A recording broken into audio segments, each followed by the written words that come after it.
ధైర్యశాలి, జితేంద్రియుడు, ప్రతిభామూర్తి, నీతిశాస్త్ర కుశలుడు,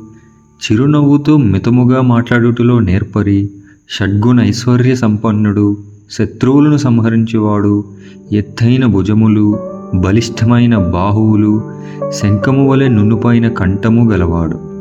ఉన్నతమైన హనువులు గలవాడు, విశాలమైన వక్షస్థలము, బలమైన ధనస్సు గలవాడు, పుష్టిగా గూఢముగానున్న సంధియముకులు గలవాడు, అంతఃశత్రువులను అదుపు చేయగలవాడు, ఆజానుబాహువు, అందమైన గుండ్రని శిరస్సు గలవాడు, అర్ధచంద్రాకారములో ఎత్తైన నొసలు, గజాదులకు వలె గంభీరమైన నడక గలవాడు. శ్రీరాముడు అంతగా పొడవు గాని పొట్టి గాని గాక ప్రమాణమైన దేహము గలవాడు, సమానమైన కరచరణాది అవయవ సౌష్ఠవము,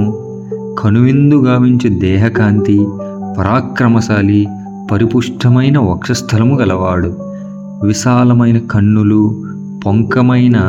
అవయవములు పొందుకు సాటిలేని శుభలక్షణములు గలవాడు, ఆశ్రయించిన వారిని ఆదుకొనటయే పరమధర్మముగా ఆడిన మాటను తప్పనివాడు, ప్రజలకు హితమునర్చు స్వభావము గలవాడు, ఆ విధముగా ఖ్యాతికెక్కినవాడు, సకల శాస్త్ర పారాంగతుడు, స్వయముగా పవిత్రుడు, ప్రాణికోటని పవిత్రమునర్చువాడు, భక్తపరాధీనుడు, ఏకాగ్రచిత్తుడు,